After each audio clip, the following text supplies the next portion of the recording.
Alright guys, so welcome back. I would just like to have a quick recap. So in the last couple of videos, we have discussed how to rewrite Python programs. We have also learned two different ways of developing a Python program using interactive Python interpreter, which we call terminal. And the second thing is writing a Python scripts with .py extensions and run using applications like Sublime, Atom, PyCharm, VS Code, etc. So we chose to demonstrate Python writing in Python script and its execution in Microsoft Visual Studio Code. We also developed a program for calculating a salary, and we also observed three different types of errors in Python, like syntax errors, exceptions, and the third one is what are logical errors. One thing I would like to mention here is the code indentation. So Python separates block of code with indentation. So for example, here is a piece of simple Python code. Here you can see x equals 0, f x equals 0. This is a separate Python programming construct, which I'll be talking about later. So here, what I'm trying to say is if x, the value of x is 0, only then print this statement. So it should come underneath if block, okay? Otherwise, execute like the x is something else. So when I try to execute this code, it would produce an indentation error, which tells me that in line number 3, print should be indented. Means like we have to press the tab key in order to enclose a certain piece of code inside a certain block. So it says that expected and indented block. So what you were supposed to be doing is write the print tab, press the tab key before the print statement so that it comes underneath the if block, as same as the print statement is considered enclosed in the else block.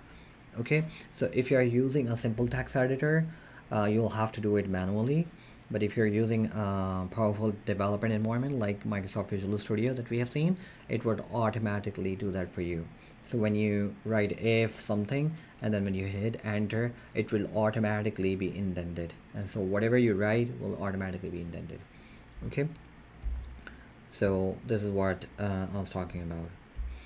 So before we actually move to our next topic, I would like to discuss some terminologies what related to our first Python program. So this is what we developed as a program: salary calculation, wage, hours, weeks, and some processing and the output. Okay, so let's first talk about variables. So variables, all the names that we define like wage, hours, salary, are all variables which are named in reference to values stored by the interpreter.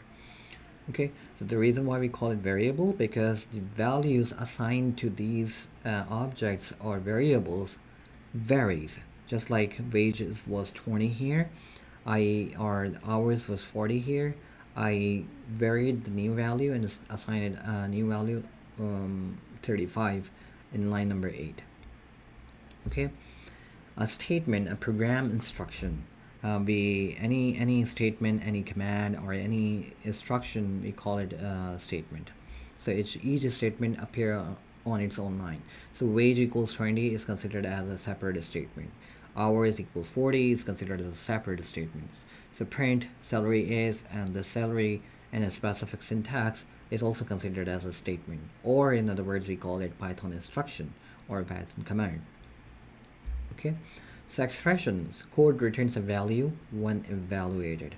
So for example, the code wage times hours times weeks is an expression that computes a number, and the symbol, this asterisk, is used for multiplication in Python programming language and many other programming languages. Okay, so we know variables, statements, expressions.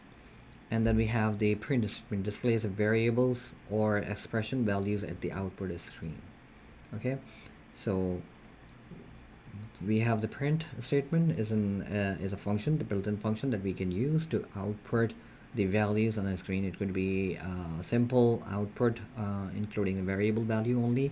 It could be a combination of a variable and a personal message, the customized message. Okay, the last thing is hash. So hash symbol denotes a comment. Comment means like you can write anything, it will be bypassed by the compiler, which means that you can write a simple sentence, multiple lines of a statement, and it is highly encouraged to include the statements or comments for the explanation of your code, what your code is doing. So updating working hours, this piece of code underneath this line number 7 clearly says that we are updating working hours. Okay, and in line number 8 we actually updated the value of hours compared to 40, it is now 35. So programmers are highly encouraged to include as many comments as possible for them. Okay, the last thing before we start off our new topic, let's do a knowledge test. So what is the purpose of variable? What do we use it for? Either store values for later use, instruct the processor to execute an action, or automatically color text in the editor. So think of the right option and keep it to yourself. You'll see the answer in the next slide. The next question is, the code 20 times 40 is an expression. Is it true or false? How are most Python programs developed? Writing a code in the interactive interpreter or writing a code in files. So again, remember, before coming down to a conclusion, remember that the interactive interpreter is something which we invoke in the terminal, and whatever we write, we execute the instructions immediately. When we come out of the interpreter, when we exit, everything in whatever we have done is lost. It will not be stored in the memory. Okay. Comments are required in a program. Is it true or false? So let's move on to the keys for this knowledge test. So the purpose of variable is to store the values for later use. So because we store the variable value of wages, remember, and then we use that value of wage in order to calculate the salary and the annual salary of a person. The code 20 times 40 is an expression. That is true. We have just discussed this. How are most Python programs developed? Writing codes in a file, because whenever you want to develop a program, you would want to store it in a memory in your computer so that you can later access it and execute it. But if you were to develop your program in the Python interpreter, so when you finish or you exit the Python interpreter, everything you have done, you have written, would be lost. Okay, and the comments are required in the program. It's not a requirement, it's recommended. So the answer is false. Okay guys, thank you very much for this video, and I'll see you in the next one with a new topic.